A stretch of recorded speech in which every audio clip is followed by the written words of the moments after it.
ಸ್ನೇಹಿತರೆ ನಮಸ್ಕಾರ, ನಾನು ರವೀಂದ್ರ ಜೋಶಿ. ಇನ್ನೇನು ಡೀಲು ಫೈನಲ್ ಆಗಿ ಹೋಗಿತ್ರಿ.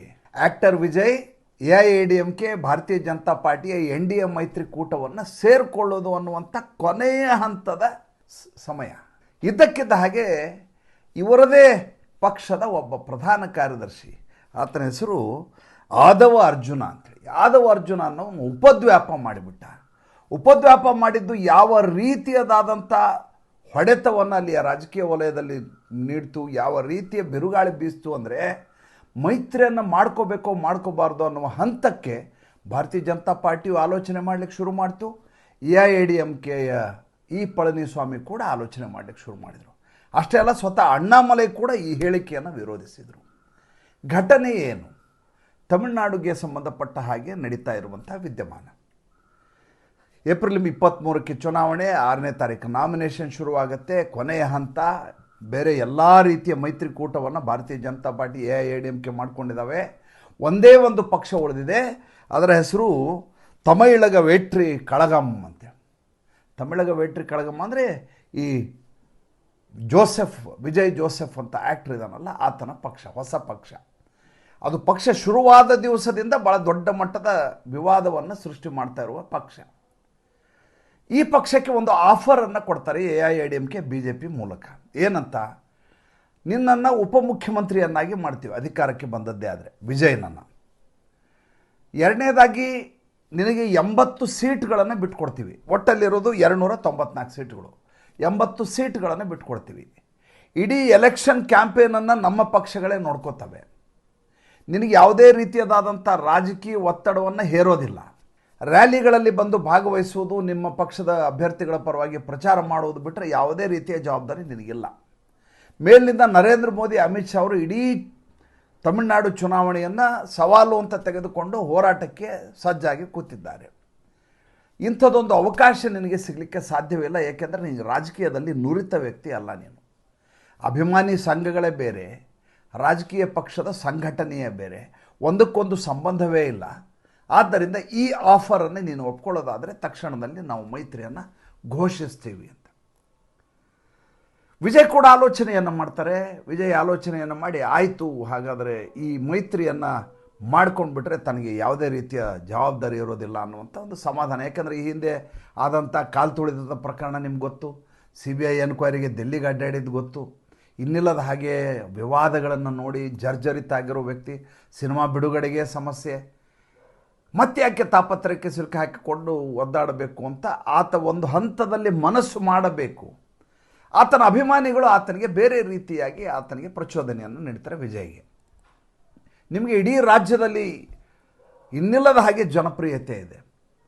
ನಿಮ್ಮ ಮೇಲೆ ಯಾವುದೇ ರೀತಿಯ ಆರೋಪಗಳಿಲ್ಲ, ನೀವು ಎಂದು ಭ್ರಷ್ಟರಲ್ಲ, ನಿಮ್ಮ ಮೇಲೆ ಯಾವುದೇ ಕಳಂಕ ಇಲ್ಲ. ನೀವು ಸ್ವತಂತ್ರವಾಗಿ ಸ್ಪರ್ಧಿಸಿದ್ದೇ ಆದರೆ ತಮಿಳುನಾಡಿನ ಮುಖ್ಯಮಂತ್ರಿ ಆಗೋದು ಗ್ಯಾರಂಟಿ. ಏಕೆಂದರೆ ಮೊದಲನೇದಾಗಿ ಭಾರತೀಯ ಜನತಾ ಪಾರ್ಟಿ ಇಲ್ಲಿ ಮೇನ್ ಪ್ಲೇಯರ್ ಅಲ್ಲ. ಪಳನಿಸ್ವಾಮಿ DMKಯನ್ನು ಎದುರಿಸುವಷ್ಟು ಸದೃಢನಲ್ಲ. BJP ಜೊತೆ ಸೇರಿದಾಗ ಆತನಿಗೆ ಒಂದಷ್ಟು ಶಕ್ತಿ ಬರಬಹುದು ಅನ್ನೋದು ಬಿಟ್ಟರೆ, ಆತ ಸ್ವತಂತ್ರವಾಗಿ ಪಳನಿಸ್ವಾಮಿ ಒಂದು ಪಕ್ಷವಾಗಿ DMKಗೆ ಏಟನ್ನು ಕೊಡಬಲ್ಲಂಥ ಶಕ್ತಿಯನ್ನು ಹೊಂದಿಲ್ಲ. ಹೀಗಾಗಿ ನೀವು ಸ್ವತಂತ್ರವಾಗಿ ಸ್ಪರ್ಧಿಸಿ, ನೀವು ಮುಖ್ಯಮಂತ್ರಿ ಆಗೋದು ಗ್ಯಾರಂಟಿ ಅಂತ ಅಭಿಮಾನಿಗಳು ಮತ್ತು ಆತನ ಸಲಹೆಗಾರರು ಅಡ್ವೈಸ್ ಕೊಡ್ತಾರೆ. ಈ ಮಧ್ಯೆ ಮಾರ್ಚ್ 12ಕ್ಕೆ ಒಂದು ಘಟನೆ ನಡೀತದೆ, ಒಂದು ಪ್ರತಿಭಟನೆಯ ಕಾರ್ಯಕ್ರಮ. ಅಲ್ಲಿ ಇವರ ಪ್ರಚಾರ ಸಮಿತಿಯ ಮಹಾಕಾರ್ಯದರ್ಶಿ, ಇವರ ಪಕ್ಷದ ಮಹಾಕಾರ್ಯದರ್ಶಿ ಆತ, ಈ ಆದವ ಅರ್ಜುನ ಅನ್ನೋ ಒಂದು ಸ್ಟೇಟ್ಮೆಂಟ್ ಕೊಟ್ಬಿಡ್ತಾನೆ. ಏನಂತ ಸ್ಟೇಟ್ಮೆಂಟ್ ಕೊಡ್ತಾನೆ? ಆತ ಹೇಳ್ತಾನೆ, ನೋಡಿ ತಮಿಳುನಾಡಿನಲ್ಲಿ ಯಾವ ರೀತಿಯ ದಬಾವಣೆಯ ದೌರ್ಜನ್ಯ ಇದೆ ಅಂದರೆ, ಫಸ್ಟ್ ಫ್ಯಾಮಿಲಿ ಆಫ್ DMK ಇದೆಯಲ್ಲ, ಅವರು ಸ್ವತಃ ರಜನಿಕಾಂತ್ಗೆ ಧಮಕಿ ಹಾಕಿ ಆತ ರಾಜಕೀಯಕ್ಕೆ ಬರಲಾರ್ದ ಹಾಗೆ ತಡೆದ್ರು. ಹೆದರಿಕೊಂಡಂಥ ರಜನಿಕಾಂತು ರಾಜಕಾರಣಕ್ಕೆ ಕಾಲಿಡಲಿಲ್ಲ. ಆದರೆ ನಮ್ಮ ನಾಯಕ ಹಾಗಲ್ಲ. ನಮ್ಮ ವಿಜಯ್ ಯಾವ ಧಮಕಿಗೂ ಹೆದರೋದಿಲ್ಲ, ಯಾವ ಬ್ಲ್ಯಾಕ್ ಮೇಲೂ ಆತನ ಮುಂದೆ ನಡೆಯೋದಿಲ್ಲ. ಎಂಥ ಸಂದರ್ಭ ಬಂದರೂ ಅವರಿಗೆ ಛಾತಿ ಇದೆ, ಎದುರಿಸ್ತಾರೆ ಅಂತ ಭಾಷಣ ಮಾಡಿಬಿಟ್ಟ. ತನ್ನ ನಾಯಕನನ್ನು ಹೊಗಳಬೇಕು ಅನ್ನುವಂಥ ಭರದಲ್ಲಿ ಕಳೆದ 5 ದಶಕದಿಂದ ಆರಾಧ್ಯ ದೈವ ಅನಿಸ್ಕೊಂಡಿರುವಂಥ ರಜನಿಕಾಂತನ್ನು ಒಬ್ಬ ಪುಕ್ಲ ಹೇಡಿ DMKಯ ಕರುಣಾನಿಧಿಗೆ ಹೆದರಿಕೊಂಡು ರಾಜಕೀಯ ಪಕ್ಷವನ್ನು ಪ್ರಾರಂಭ ಮಾಡಲಿಲ್ಲ ಅಂತ ಹೇಳಿಕೆ ಕೊಡ್ತಾರೆ. ವಾಸ್ತವವಾಗಿ ಯಾವಾಗ ನಡೆದದ್ದೇನು ಯಾವಾಗ ಈತ ಪಕ್ಷವನ್ನು ರಜನಿಕಾಂತ್ ಅವರು ಪ್ರಾರಂಭ ಮಾಡ್ಕೊಂತ ಯೋಚನೆ ಮಾಡಿರ್ತಾರೋ ಆ ಸಂದರ್ಭದಲ್ಲಿ ಇದಕ್ಕೆ ಕೋವಿಡ್-19 ಬಂದ್ಬಿಡುತ್ತೆ. ಎಲ್ಲ ಕಡೆ ಲಾಕ್ಡೌನ್ ಇರ್ತವೆ. ಆಮೇಲೆ ಇಡೀ ವ್ಯವಸ್ಥೆ ಸಂಪೂರ್ಣ ಹಾಳಾಗಿಬಿಟ್ಟಿರ್ತದೆ. 2021ರಲ್ಲಿ ನಡೆದ ಚುನಾವಣೆ ಹಿನ್ನೆಲೆಯಲ್ಲಿ ನಡೆದಂಥ ವಿಚಾರಗಳಿವು. ಈ ಮಧ್ಯೆ ಆರೋಗ್ಯ ಹಾಳಾಗಿ ಹೋಗ್ಬಿಡ್ತಾರೆ ರಜನಿಕಾಂತ್. ಆಸ್ಪತ್ರೆಗೆ ಅಡ್ಮಿಟ್ ಆಗ್ತಾರೆ.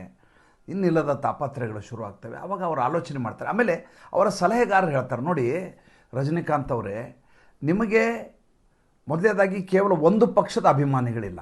ನಿಮಗೆ AIADMK ಅವರು ಅಭಿಮಾನಿಗಳಿದ್ದಾರೆ, ನಿಮಗೆ DMK ಅವರು ಅಭಿಮಾನಿಗಳಿದ್ದಾರೆ, ಉಳಿದ ಪಕ್ಷದವರು ಅಭಿಮಾನಿಗಳಿದೆ, BJP ಅವರು ಅಭಿಮಾನಿಗಳಿದ್ದಾರೆ. ಕೇವಲ ತಮಿಳುನಾಡಿಗಲ್ಲ, ಇಡೀ ದೇಶಾದ್ಯಂತ ಸೂಪರ್ ಸ್ಟಾರ್ ನೀವು ಒಂದು ಪಕ್ಷದ ಮೂಲಕ ಗುರುತಿಸಿಕೊಳ್ಳುವ ಮೂಲಕ ಆ ಪಕ್ಷದ ಕಾರ್ಯಕರ್ತರು ಮತ್ತು ಅದರ ಉಳಿದ ಜನ ಏನಿದ್ದಾರೆ ಅವರು ನಿಮಗೆ ಬೆಂಬಲ ಕೊಡ್ತಾರೆ ಅಂತ ಹೆಂಗೆ ನಿರೀಕ್ಷೆ ಮಾಡ್ತೀರಿ ನೀವು? ಆಮೇಲೆ ಸಿನಿಮಾ ಮತ್ತು ಸಿನಿಮಾದ ಅಭಿಮಾನವನ್ನು ಮೀರಿ ರಾಜಕೀಯ ಇರುತ್ತೆ. ಒಬ್ಬ ವ್ಯಕ್ತಿ ಯಾವುದೋ ಒಂದು ಪಕ್ಷದಲ್ಲಿ ಕಾರ್ಯದರ್ಶಿ ಇದ್ದಾನೆ, ಪದಾಧಿಕಾರಿ ಇದ್ದಾನೆ, ಕಾರ್ಯಕರ್ತ ಇದ್ದಾನೆ ಅಂದ್ಕೊಳ್ಳಿ. ಉದಾಹರಣೆ AIADMK. ಆತ ತನ್ನ ಇಡೀ ಜೀವನ AIADMK ಜೊತೆ ಕಳೆದಿದ್ದಾನೆ. ಇದ್ದಕ್ಕಿದ್ದ ಹಾಗೆ ರಜನಿಕಾಂತ್ ಅವರು ಹೊಸ ಪಕ್ಷ ಮಾಡಿದ್ಕೊಳ್ಳಿ, ಆತ ತನ್ನ ಪಕ್ಷವನ್ನು ಬಿಡಲಿಕ್ಕೆ ಅವನಿಗೆ ಮಾನಸಿಕವಾಗಿ ಸಾಧ್ಯವೇ ಆಗೋದಿಲ್ಲ. ಸಿನಿಮಾಗಿಂತ ರಾಜಕೀಯ ದೊಡ್ಡದು ಜೀವನದಲ್ಲಿ, ರಾಜಕಾರಣ ಮಾಡುವವರಿಗೆ. ಇದನ್ನು ಕನ್ವಿನ್ಸ್ ಮಾಡ್ತಾರೆ, ಕಿವಿ ಮಾತು ಹೇಳ್ತಾರೆ ರಜನಿಕಾಂತಿಗೆ ಹೌದು ಅನಿಸುತ್ತೆ. ನಾನು 5 ದಶಕಗಳ ಕಾಲ ಈ ರೀತಿಯಾದಂಥ ಜನಪ್ರಿಯತೆಯನ್ನು ಪಡೆದಿದ್ದೀನಿ. ಆಮೇಲೆ ಅನಭಿಷಕ್ತ ದೊರೆಯಾಗಿ ತಮಿಳುನಾಡಿನ ಜನ ನನ್ನ ಎತ್ತಿ ಆಡಿಸಿದ್ದಾರೆ. ನಾನು ಯಾಕೆ ಯಾವುದೋ ಒಂದು ಪಕ್ಷವನ್ನು ಮಾಡಿಕೊಂಡು ಉಳಿದವ್ರನ್ನಲ್ಲಿ ವಿರೋಧ ಮಾಡ್ಕೋಬೇಕು ಅಂತ ಆತ ರಾಜಕೀಯಕ್ಕೆ ಬರೆದುಬಿಟ್ಬಿಡ್ತಾರೆ. ಇವರಿಗೆಲ್ಲ ಸಿನಿಮಾದವ್ರಿಗೆ ಒಂದು ಸಮಸ್ಯೆ ಏನಿದೆ ಅಂದರೆ, ಎಲ್ಲರೂ ನೋಡೋದು NTRನ ನೋಡ್ತಾರೆ, ಕಮಲ್ ಹಾಸನನ್ನು ನೋಡೋಲ್ಲ. ಕಮಲ್ ಹಾಸನ್ ಠೇವಣಿ ಕಳ್ಕೊತಾರೆ ಅವ್ರ ಪಕ್ಷ. NTR ಬಂದ ಕಾಲಘಟ್ಟ ಹೇಗಿರುತ್ತೆ? 1983ರ ಘಟನೆಯನ್ನು ನೋಡ್ಬೇಕು ನೀವು. ಈಗ ನನಗೆ ತೆಲಂಗಾಣ, ಆಂಧ್ರ ಪ್ರದೇಶ ಅಂತ ಬೇರೆ ಬೇರೆ ಇರಲಿಲ್ಲ. ಇಂದಿರಾ ಗಾಂಧಿಯ ದಬದಬಾವ್ ಅವಾಗ ದರ್ಬಾರು.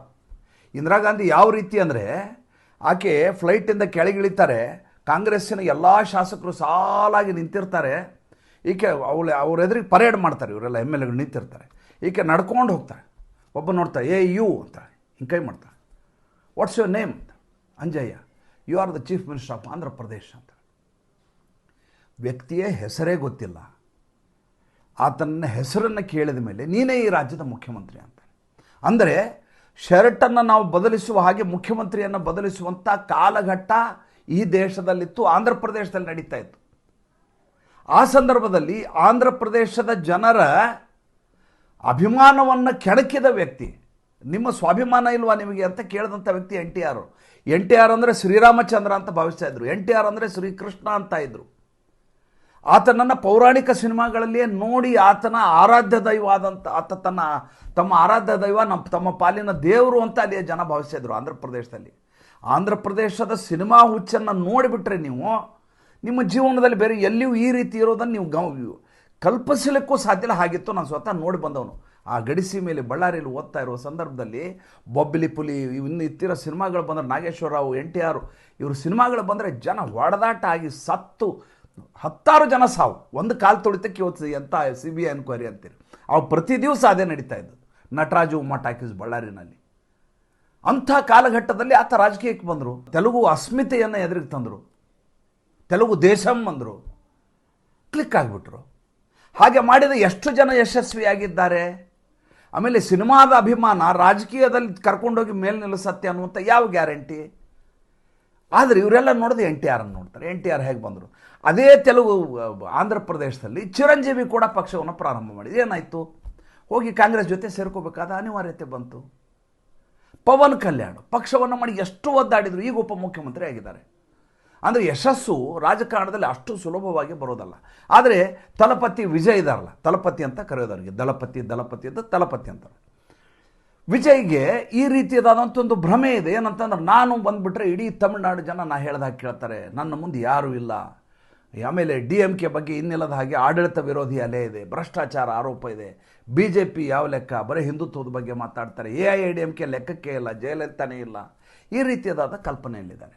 ಒಂದು ಆಫರನ್ನು ಕೊಟ್ಟಿತ್ತು. ಆಫರನ್ನು ತಗೋಬೇಕೋ ಬೇಡ ಅನ್ನುವಂಥ ಕಾಲಘಟ್ಟದಲ್ಲಿ ಈ ವ್ಯಕ್ತಿ ಯಾರೀತ ಆಧವ ಅರ್ಜುನ ಅನ್ನೋನು ಈಗ ಎಡವಟ್ಟು ಮಾಡಿ ಕೂತಿದ್ದಾನೆ. ಯಾವಾಗ ಈತ ಎಡವಟ್ಟು ಮಾಡ್ಕೊಂಡ, ಭಾರತೀಯ ಜನತಾ ಪಾರ್ಟಿಯೂ ಆತನಿಗೆ ಕ್ಯಾಕರಿಸಿ ಹೋಗ್ಲಿಕ್ಕೆ ಶುರು ಮಾಡ್ತು. ರಜನಿಕಾಂತ್ ಅಂತ ರಜನಿಕಾಂತಿಗೆ ನೀನು ರಣಹೇಡಿ ಅಂತ ಕರಿತೀಯ, ಆತ ಬ್ಲ್ಯಾಕ್ ಮೇಲಿಗೆ ಒಳಗಾದ ಅಂತ ಹೇಳ್ತಾ ಇದ್ದೀರಾ. ಕರುಣಾನಿಧಿ ಅವರ first family of DMK Karunanidhi ಅವ್ರನ್ನ ರಾಜಕಾರಣಕ್ಕೆ ಬರಲಾರ್ದ ಹಾಗೆ ಹೆದರಿಸಿದ್ರು, ಬೆದರಿಸಿದ್ರು, ಅದಕ್ಕೆ ಅಂಜಿಕೊಂಡು ಬಿಟ್ಬಿಟ್ರು. ನಮ್ಮ ನಾಯಕ ಹಂಗಲ್ಲ ಅಂತೆಲ್ಲ ಹೇಳ್ತೀಯ ನೀನು. ರಜನಿಕಾಂತಿಗೆ ಕಳಂಕ ತಂದುಬಿಟ್ಟಿದೀಯ ನೀನು. ರಜನಿಕಾಂತ್ ಫ್ಯಾನ್ ಕೋಟಿ ಜನ ತಮಿಳ್ನಾಡಲ್ಲಿದ್ದಾರೆ. ಇದು ಅಡ್ವರ್ಸ್ ಎಫೆಕ್ಟ್ ಆಗುತ್ತೆ ವಿಜಯ್ಗೆ. ವಿಜಯ್ ಈಗ ಏನು ಮಾಡಬೇಕಾಗಿತ್ತು, ತಕ್ಷಣದಲ್ಲಿ ಈತನನ್ನು ಪಕ್ಷದಿಂದ ಉಚ್ಚಾಟನೆ ಮಾಡಬೇಕಾಗಿತ್ತು. ರಜನಿಕಾಂತ್ ಅಂತ ಒಬ್ಬ ಸೂಪರ್ ಸ್ಟಾರ್ಗೆ ಮತ್ತು ನಮಗೆಲ್ಲ ಮೆಂಟರ್ ಅವರು, ನಮಗೆ ಆರಾಧ್ಯ ದೈವ, ನಾವು ಅವ್ರು ನೋಡಿ ಸಿನಿಮಾ ನೋಡಿ ಕಲ್ತಿದ್ದೀವಿ, ಅವ್ರ ಬಗ್ಗೆ ಈ ರೀತಿ ಮಾತಾಡೋದು ಭಾಳ ತಪ್ಪಿದು ಅಂತ ತಕ್ಷಣದಲ್ಲಿ ಹೇಳಿಕೆ ಕೊಡಬೇಕಾಯ್ತು. ಆತ ಹೇಳಿಕೆಯನ್ನು ಕೊಡಲಿಲ್ಲ. ಯಾವ ಅವ್ರ ಒಳಗಡೆ ಏನು ಸಂಧಾನಗಳಿರ್ತಾವೋ ಒಪ್ಪಂದಗಳಿರ್ತಾವೋ ಗೊತ್ತಿಲ್ಲ, ಯಾಕೆ ರಾಜಿ ಮಾಡ್ಕೊಳ್ಳೋ ಪರಿಸ್ಥಿತಿ ಬಂತ ಗೊತ್ತಿಲ್ಲ. ಆದರೆ ಸರಿಯಾಗಿ ಚುನಾವಣೆ ನಾಮಿನೇಷನ್ 6ನೇ ತಾರೀಕು ಆಗಬೇಕು, 31ರ ಒಳಗಡೆ, ಈ ವಾರ ಮುಂದಿನ ವಾರದೊಳಗಡೆ ಎಲ್ಲ ಫೈನಲ್ ಆಗಬೇಕಲ್ಲಿ. ಆ ಸಂದರ್ಭದಲ್ಲಿ ಇಂಥದ್ದೊಂದು ಎಡವಟ್ಟನ್ನು ಮಾಡಿ ವಿಜಯ್ ಕೊಡೋಂಥ ಆಫರನ್ನು ವಿಡ್ರಾ ಮಾಡ್ಕೋಬೇಕು ಅಂತ ಭಾರತೀಯ ಜನತಾ ಪಾರ್ಟಿ ಆಲೋಚನೆ ಮಾಡ್ತಾಯಿದೆ. ವಿಜಯ್ ಏನಾದರೂ ಈಗ ಆತನ ಮೇಲೆ ಕ್ರಮ ಕೈಗೊಂಡು ರಜನಿಕಾಂತ್ ಅವರಿಗೆ ಬಹಿರಂಗವಾಗಿ ಕ್ಷಮೆಯನ್ನು ಕೇಳಿ ಮಾಡಿದಾಗ ಮತ್ತೆ ಚಿತ್ರಣ ಬದಲಾಗುವ ಸಾಧ್ಯತೆ ಇದೆ. ಒಂದು ದಿಟ ವಿಜಯ್ ಏನಾದರೂ ಈ ಮೈತ್ರಿಕೂಟದಲ್ಲಿ ಸೇರಿಕೊಂಡದ್ದೇ ಆದರೆ 80 ಸೀಟುಗಳಿಗೆ ಮತ್ತು ಉಪಮುಖ್ಯಮಂತ್ರಿ ಸ್ಥಾನಕ್ಕೆ ಒಪ್ಕೊಂಡು ಮೈತ್ರಿಯನ್ನು ಮಾಡಿಕೊಂಡದ್ದೇ ಆದರೆ DMK MK ಸ್ಟಾಲಿನ್ ಧೂಳಿಪಟಾಗಿ ಹೋಗ್ತಾರೆ. ಚುನಾವಣೆಯ ಮತದಾನಕ್ಕಿಂತ ಮುಂಚೆ ತೀರ್ಮಾನ ಆಗಿ ಹೋಗುತ್ತೆ, ಇವರಿಗೆ ಜಯ ಸಿಗಲಿಕ್ಕೆ ಸಾಧ್ಯ ಇಲ್ಲ ಅಂತ. ಈಗಲೇ ಬಂದಿರುವ ವರದಿಗಳ ಪ್ರಕಾರ, ಸಮೀಕ್ಷೆಯ ಪ್ರಕಾರ 11ರಿಂದ 12% ಓಟು ಈ ವಿಜಯ್ಗೆ ದಕ್ಕತ್ತೆ ಅನ್ನುವಂಥ ಮಾಹಿತಿ ಲಭ್ಯ ಆಗ್ತಾ ಇದೆ. ಆತ ನೀವು ತೆಗೆದು ಹಾಕೋಕ್ಕಾಗಲ್ಲ. 3ನೇ ಅತಿ ದೊಡ್ಡ ಶಕ್ತಿಯಾಗಿ ಈ ಬಾರಿಯ ಚುನಾವಣೆಯಲ್ಲಿ ಆತ ಕಾಣಿಸುವಂತೂ 100ಕ್ಕೆ 100 ದಿಟ್ಟ. ಆದರೆ ಇಂಥದ್ದೊಂದು ಎಡವಟ್ಟಿನಿಂದ ಇಡೀ ಪರಿಸ್ಥಿತಿ ಅಯೋಮಯವಾಗಿ ಕೂತಿದೆ. ಏನಾಗುತ್ತೆ ಕಾದು ನೋಡೋಣ. ಮತ್ತು ಮುಂದಿನ ಸಂಚಿಕೆಯಲ್ಲಿ ಹೊಸ ವಿಷಯದೊಂದಿಗೆ ಬರ್ತೀನಿ. ಸಂಚಿಕೆ ಇಷ್ಟ ಆಗಿದ್ದರೆ ಲೈಕ್ ಮಾಡಿ, ಫಾಲೋ ಮಾಡಿ, ಶೇರ್ ಮಾಡಿ. ನಮ್ಮ ಮುಕ್ತ ಪತ್ರಿಕೋದ್ಯಮಕ್ಕೆ ಆರ್ಥಿಕವಾಗಿ ಬೆಂಗಾವಲಾಗಿ ನಮಸ್ಕಾರ.